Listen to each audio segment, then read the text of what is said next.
இந்த காணொலியை தொடர்ந்து பார்க்கறதுக்கு முன்னாடி மறக்காம தமிழ் ஜனம் சேனலை சப்ஸ்கிரைப் பண்ணிடுங்க. தமிழகத்தில் ஒரு 50-60 ஆண்டு காலமாக இந்துக்களின் மனதை புண்படுத்துவதும் இந்துக்களின் கலாச்சாரத்தை உதாசீனப்படுத்துவதும் பரிகசிப்பதும் ஒரு வழக்கமாகவே இருந்து கொண்டிருந்தது. ஏதோ இந்துக்களை பற்றி எது பேசினாலும் யாரும் அதை பற்றி கண்டுக்க மாட்டாங்க அப்படின்ற ஒரு சூழ்நிலை இருந்து கொண்டே இருந்தது. இல்லை, அவர்களை நீங்கள் பிரித்து பார்க்க முடியாது, பரிகசித்தும் பார்க்க முடியாது என்ற ஒரு பெரும் சக்தியை இன்று வெளிப்படுத்தி இருக்கிறோம். தமிழ்க்கடவுள் முருகன் தமிழுக்கானவர், தமிழ்நாட்டுக்கானவர், எங்களுக்கும் ஆனவர். ஆன்மீகம் என்பது தமிழோடு இணைந்தது, தமிழ் என்பது ஆன்மீகத்தோடு இணைந்தது.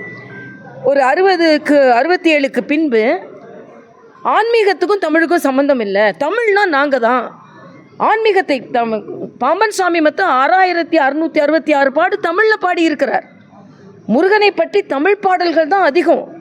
அதனால் இன்றைக்கி ஒரு புதிய சக்தி என்னென்றால், இந்துக்கள் என்றால் திருடன் என்று சொல்பவர்களும், இந்து உண்டியலே காப்பாற்ற முடியாத இறைவன் உங்களை எப்படி காப்பாற்றப் போகிறார் என்று சொல்பவர்களும், கொசுவை அழிப்பதைப் போல சனாதனத்தை அழிப்பேன் என்று அந்த வாழ்வியல் முறையை பரிகசிப்பவர்களும், விழாக்களுக்கு நாங்கள் எல்லாம் இவர்களுக்கு வாழ்த்து சொல்ல மாட்டோம் என்று உதாசீனம் செய்பவர்களுக்கும் சரியான பாடம் என்று புகட்டப்பட்டு இருக்கிறது. உண்மையிலேயே அந்த கந்த சஷ்டி கவசம் எங்களுக்கு கவசமாக விளங்கும். வருங்கால இன்றைக்கி அரசியல் பேசலை, அரசியல் தீர்மானம் இல்லை, அரசியல் தலைவர்கள் யாரும் மிகப்பெரிய அளவில் பங்கெடுத்து கொள்ளவில்லை, ஒரு சில தலைவர்களை தவிர. ஆனால் மாற்றம் ஏற்படும், அரசியல் மாற்றம் ஏற்படும். அப்போ 26 இந்த மாநாடோட தாக்கம் இருக்குன்னு நினைக்கிறீங்க மேடம் தேர்தலில்? எங்களை தாக்குபவர்கள் மீது தாக்குதல் இருக்கும்.